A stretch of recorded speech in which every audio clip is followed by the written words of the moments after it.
"We'll charge it to Mrs. Cole's card, as always," the maitre d' said with a polite grin, as if my identity had been wiped from memory. I didn't bother to answer.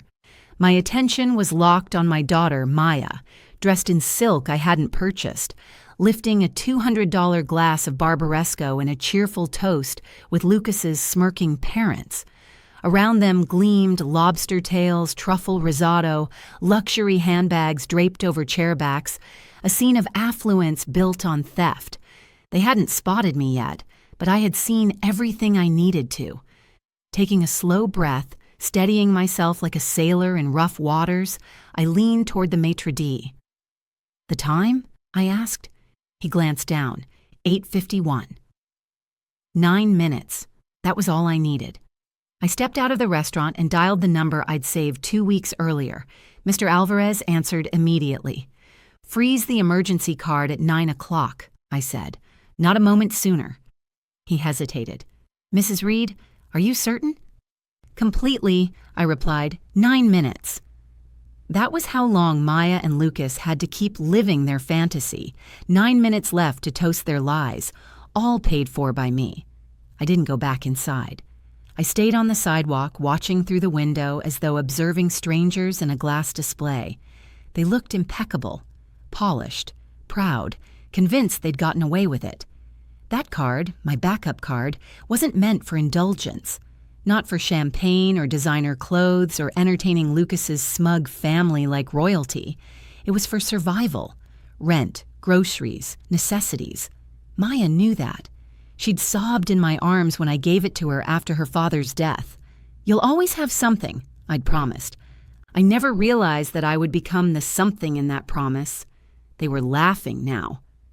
Maya leaned over to kiss Lucas on the cheek, acting as if she hadn't looked me in the eye 3 days ago and pleaded poverty, claiming they were strapped for cash and begging me to cover their tax bill just this once. I had almost agreed. Then the alerts began. Not the first, not the last. I didn't storm back into the room. Instead, I sat at a corner table with a coffee, as I had for months, waiting in silence while the receipts stacked higher and higher. At 9 o'clock, their illusion would collapse. No yelling, no scene, only a silence they wouldn't be able to buy their way out of, because this time I wasn't footing the cost of their deception. They were still laughing when the first charge hit. I saw it register on Maya's face through the glass, and just like that, a memory surged. Me carrying her into daycare on her first morning. She was so tiny, one arm clutched around my neck, the other gripping my blouse like it was her lifeline. "Mom," she whispered, her breath warm against my ear. "Don't go." I'd kissed her temple and sworn I'd always be there. That promise lived in the miles I drove on empty to get her to school. It lived in the cold sandwiches I ate so she could have hot lunches. It lived in the overnight shifts I took, the shoes I never bought, the clothes I mended instead of replacing. That vow rooted itself deep inside me. And now? That promise had been parceled out to me in little monthly withdrawals by the very child I raised. Meals, taxi rides, dresses, quietly, thoughtlessly. She no longer asked, she simply assumed. The emergency card was meant to be a lifeline, something to toss her when she claimed she was drowning. She had turned it into a faucet, one that never stopped running, one without a word of thanks. 3 weeks earlier, she'd called in tears because the oven had broken. I transferred the money. The following day, she tagged a boutique in a photo, Maya's new favorite spot. And there it was, the price tag still dangling from her sleeve. Just last month, she'd said she was too drained to cook, that Lucas was away and work had her overwhelmed. Could I bring over some of my lasagna? I did, 3 full trays plus bags of groceries. That evening, I watched her toss my homemade salad straight into the trash and order sushi instead. Their lies were never grand, only constant, tiny, easy ones that slowly darkened everything. "It's just dinner. It's only for now. We'll pay you back." But they never did, and truthfully, I never pressed them to. I wanted to believe Maya still depended on me, still cared, the way she did when she was 3. her arms locked around my neck. But love doesn't bleed someone dry and call it appreciation. So I sat near their table, watching the minutes tick across my phone screen. 8:56. This time, I was the one releasing the hold, and there would be no whispered promise when I did. 2 weeks ago, I'd sat at my kitchen table with a pot of coffee, 2 Advil, and a year's worth of statements spread before me. It wasn't suspicion that brought me there. It was recognition. Something had shifted, not suddenly but slowly, like air escaping a punctured tire. 1,000 tiny justifications, 100 unspoken thank yous, and then a charge from Barbaresco Bistro. On a night they swore they were staying home, so I started to dig, line by line, dates, merchants, totals. Then I pulled up Maya's Instagram and began matching them. Her stories had always been public. Maya never missed an audience. July 16th, celebrating Lucas's promotion. 2 entrees, $126.49.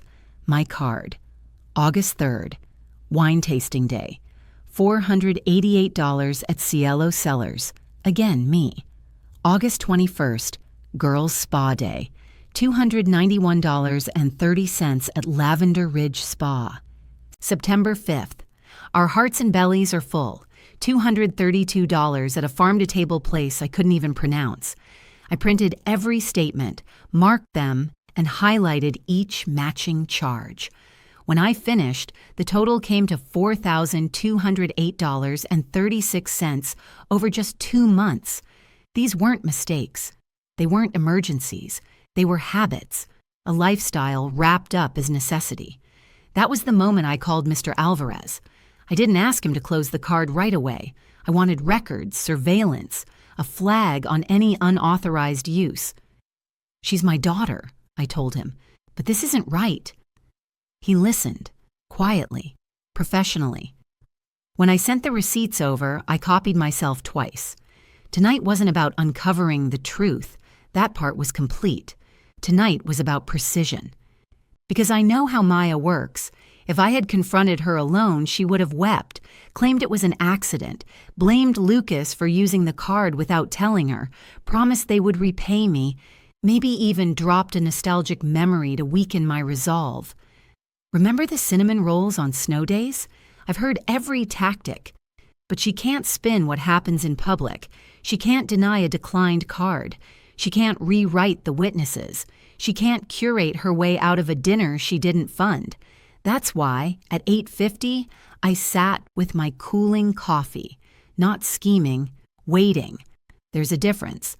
The last time I saw Lila, she was wiping tables during the brunch rush, a towel over her shoulder, smiling even when customers snapped at her like she was invisible.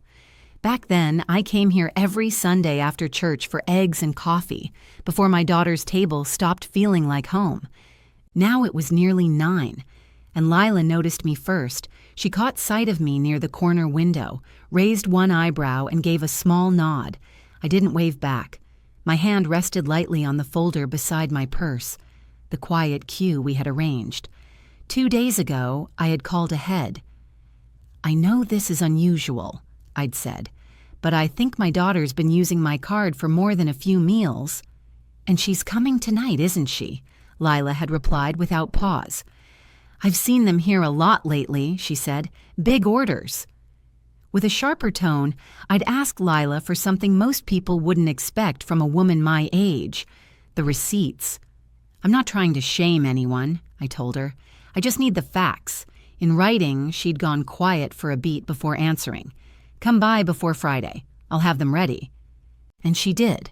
A plain envelope thick with printouts, every one of them in Maya's name, everyone charged to Mrs. Eleanor Reed's card, each entry itemized and time-stamped, tasting menus, wine pairings, even a $14 order of grilled asparagus they hadn't bothered to finish. Tonight, Lila passed my table, scanning the room as if doing a routine check. She set a neatly folded napkin beside my cup and kept walking. Inside, a note. Manager on duty. Witness present. When I looked up, our eyes met. Her nod was almost imperceptible, but unwavering. That's the thing about people like Maya.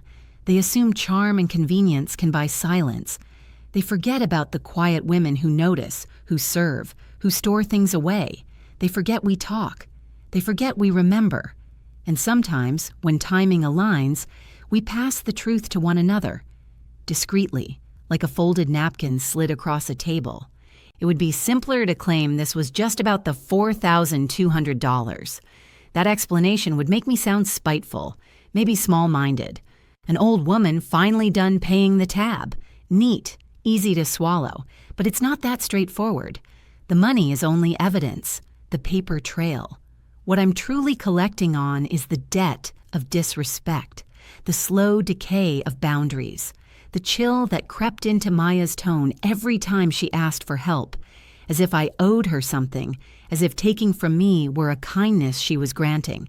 This dinner was never about repayment. It was about halting the quiet siphoning of my future before it stripped away the last of my peace.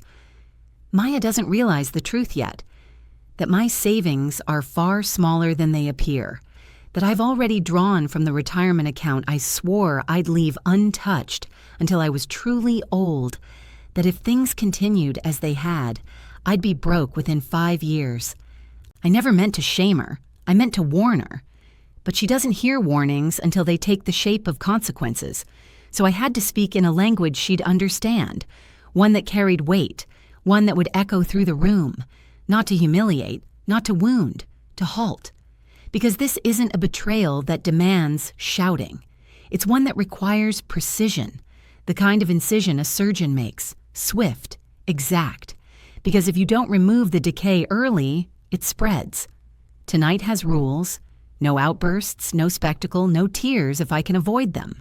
I refuse to become the kind of mother strangers record on their phones.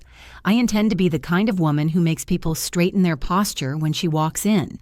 That's why I called the bank. That's why I brought the folder. That's why I made duplicates, one set for Maya, one for Mr. Alvarez, and another for my attorney. I wasn't just planning to stop a credit card. I was going to secure the entire account. I wasn't simply confronting her, I was cutting her off, fully, cleanly, in every sense that mattered, because I've baked all the casseroles I'm ever going to. I've said yes too many times. I've swallowed my share of quiet humiliation under the guise of patience. From now on, I'm done seeking gratitude. I'm setting limits. 8:58. I watched her fingers glide over her phone, her head tilted just so, lips slightly pursed. That familiar Maya pose, the one she uses whenever she's posting. Effortless, but intentionally so. Seconds later, it appeared in my notifications. Nothing like a special night with the in-laws. Number grateful. #family first. Portland Bistro life. There it was. A looping clip of wine glasses meeting midair, lobster tails gleaming, laughter staged just right. The coals smiling too hard. Lucas's hand pressed against the small of her back, both of them framed like the leads in some upscale dinner drama. No tag for me, naturally. I wasn't part of the evening, only the expense. But I still have relatives who notice, and I have my own audience. So I opened the family group chat with my sister-in-law, Mary Ann, one of the few who still remembers who Maya really was before the filters and the posing. I typed, "Hope they're enjoying the night. I paid plenty for it," and I pressed send. I already knew how it would unfold. Mary Ann has never been able to keep anything to herself, and she adores a gentle dig. 10 minutes later, she liked Maya's post. Then she slipped in a comment. So sweet. And after Eleanor already paid for that event earlier today, busy woman, I watched it appear beneath the video, just a single line, not loud, not unkind, but when Maya posted her next story, laughing into Lucas's shoulder, her smile looked a shade more rigid. She'd seen it. She always does. And for the first time tonight, she couldn't tell exactly how much I knew. That's the elegance of precision. No shouting, just a tap on the glass to make it tremble.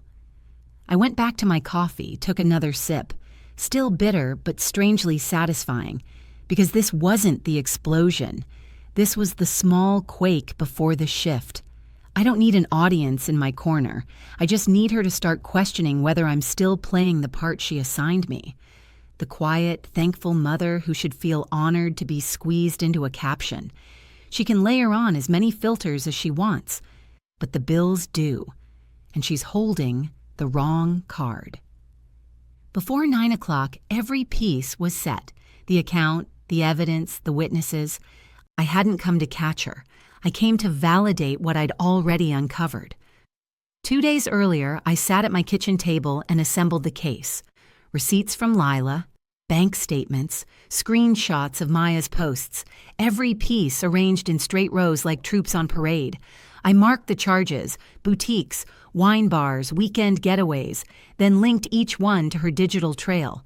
I wrote a crisp, business-like email to Mr. Alvarez. Subject, non-authorized charges. Freeze request.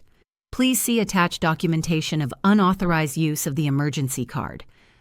I am requesting a freeze at exactly 9 p.m. on Friday. I attached the evidence, labeled it all, blind copied my attorney, then printed hard copies and slid them into a plain envelope. That envelope now sat in my purse, untouched, not for spectacle, but for preparedness. Tonight I arrived early, ordered coffee, took a table against the wall, not hiding, watching. At 8:57, I set my phone face up on the table, ringer silenced. No need to touch it. The timing was locked. Maya still hadn't spotted me. 3 tables away, she leaned toward Lucas, laughing at something his father said. She dabbed her napkin at the corner of her mouth like she was on film. She probably was. She always craved an audience. Well, now she had one.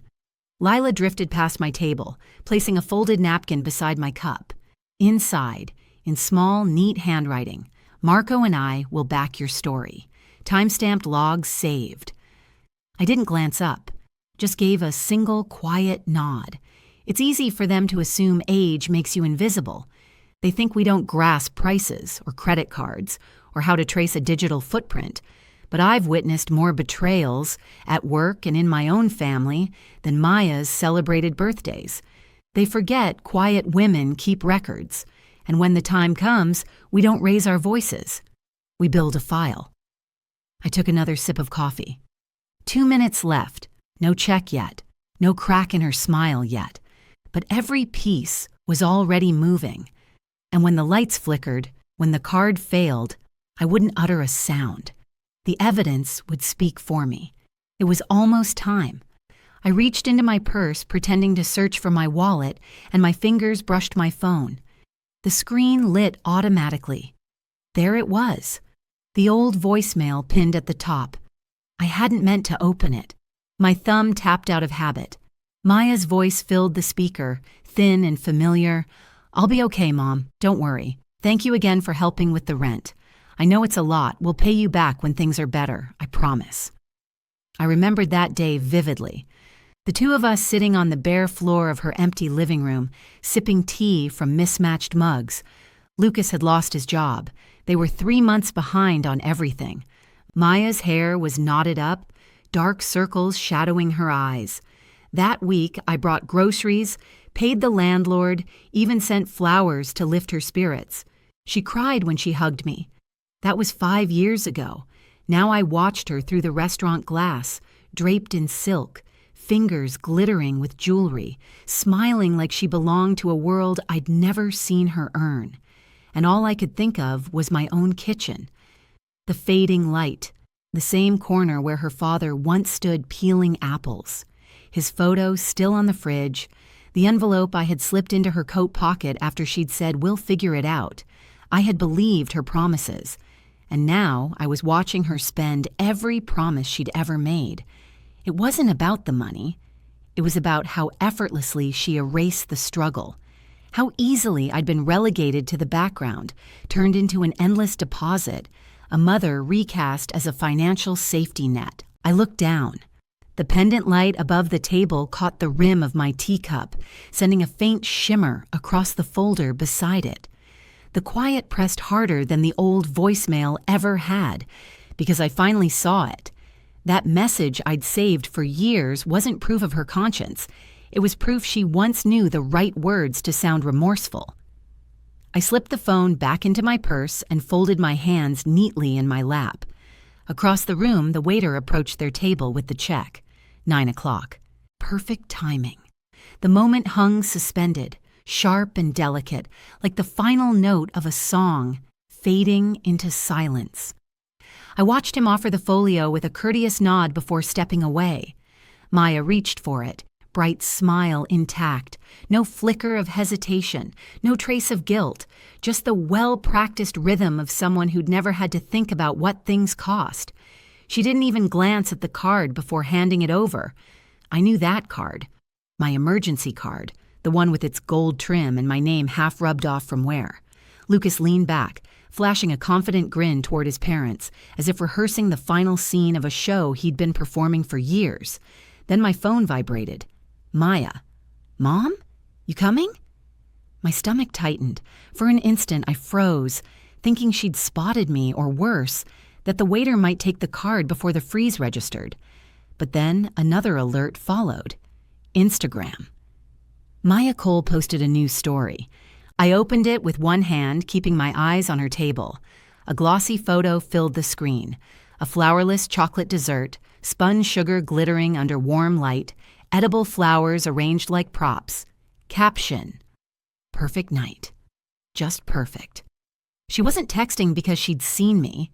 She was texting because she wanted to be seen, wanted me to feel the distance, the performance, the staged warmth of a world I wasn't welcome to enter.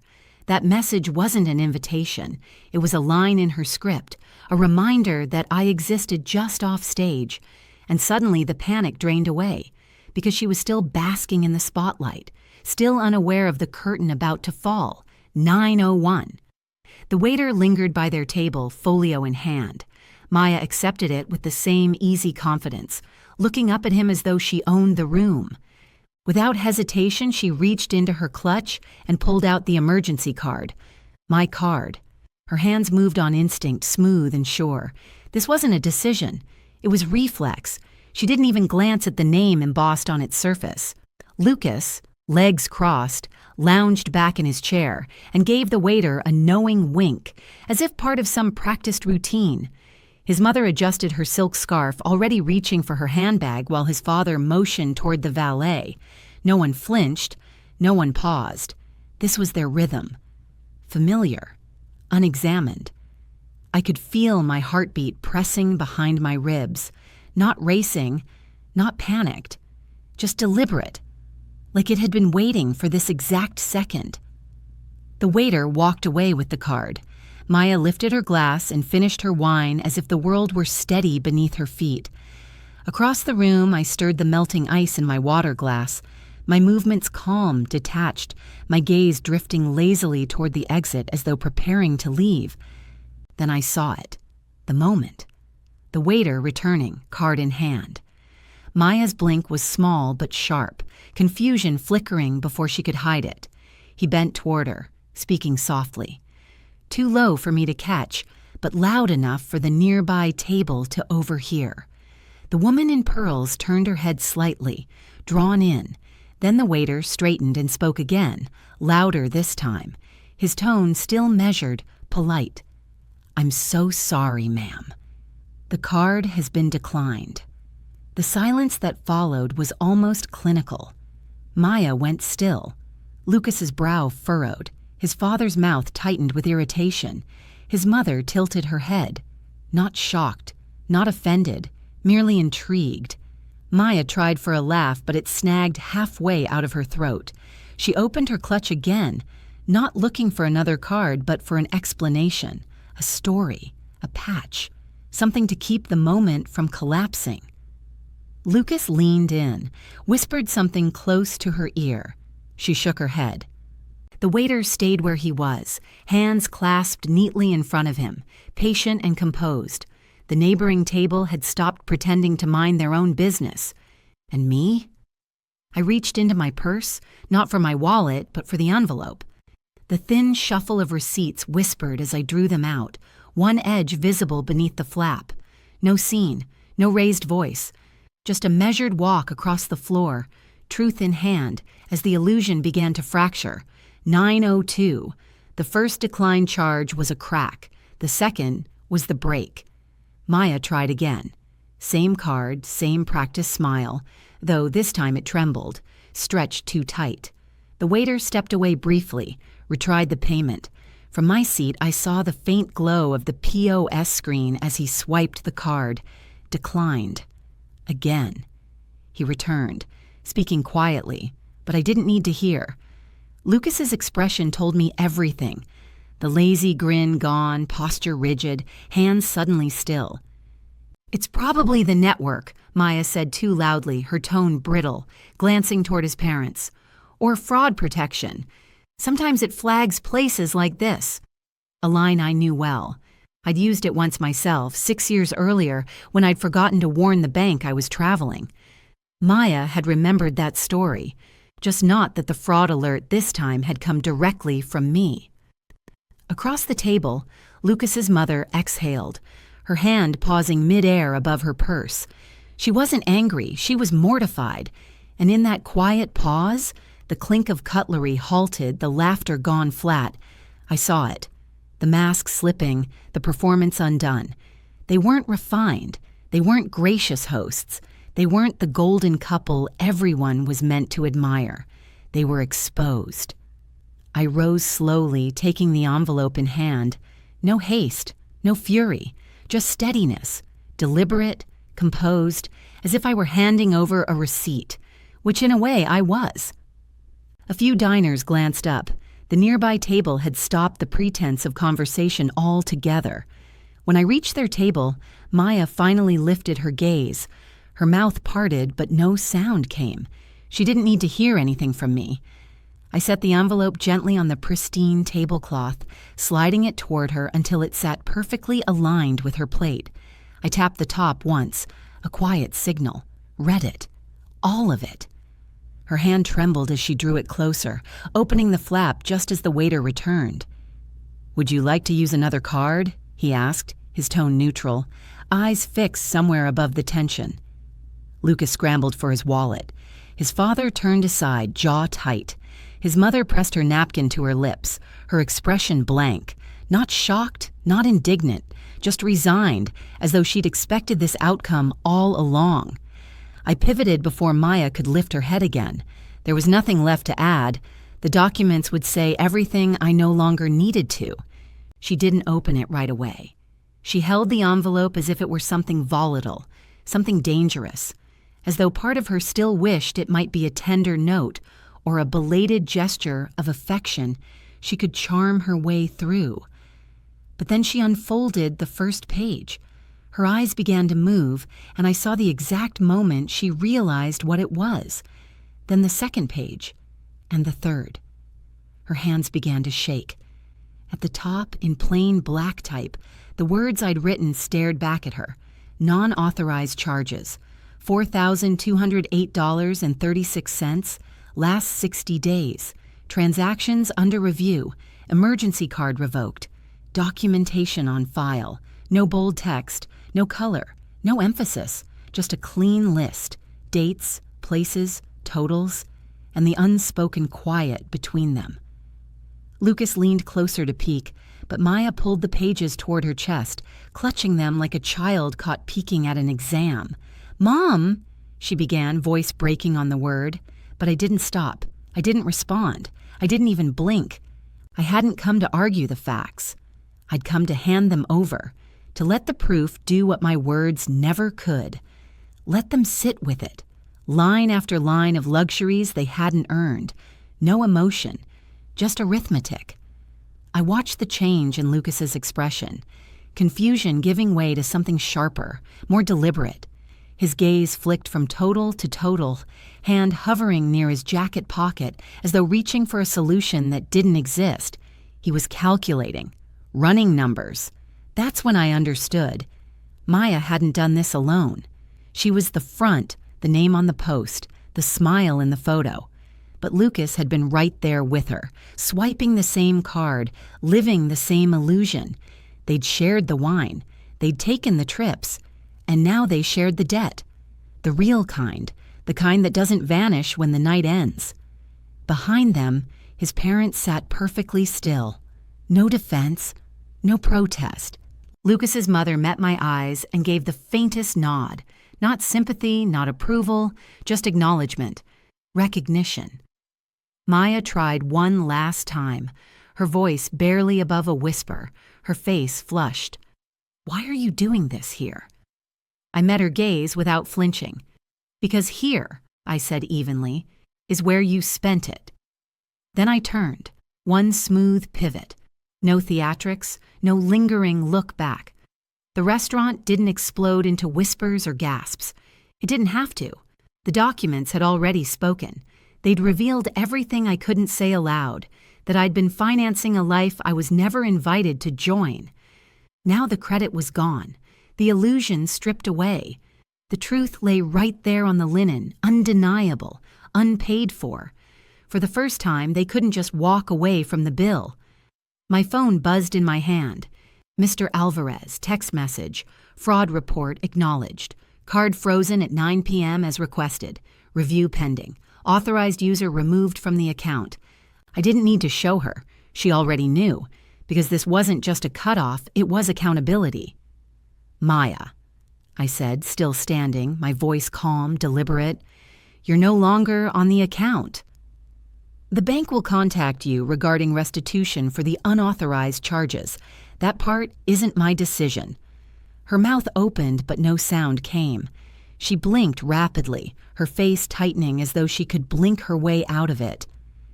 "This is insane," she managed finally, her voice trembling. "You don't do this to family." I tilted my head slightly. "You don't use family," I said quietly, "and you don't spend them." The stillness around the table thickened, forks untouched, glasses sweating. Maya clutched the check folio like it might save her, then looked to Lucas and then to his parents, searching for someone, anyone, to step in. To anyone still inclined to see her as composed and flawless, the illusion was gone. The atmosphere had shifted. Lucas's mother folded her arms, lips flattened into a thin, unforgiving line. His father took out his wallet, slipped his own card into the folio, and handed it to the waiter without saying a word. Even he wouldn't clean up this mess for her. That's when I saw it. Not anger, not indignation, but something smaller, sharper. Fear. Quiet and unfamiliar, creeping in at the edges of her perfect posture. The dawning awareness that the performance was over. The applause wasn't coming. She was standing in the wreckage of her own act and no one was clapping. I turned toward the door. Behind me came the sound. Fragile, halting. "Mom. Wait, please." But I didn't turn around, because I wasn't the one who'd left first. She was, long before tonight. I didn't linger to see the rest unfold. I reached the coat rack, eased my arms into the sleeves, deliberate, unhurried. Then I looked back once, just once. It was enough.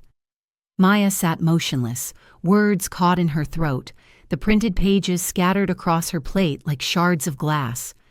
Lucas sat rigid, arms folded tight, while his parents averted their gaze, unwilling to be seen in the reflection of her choices.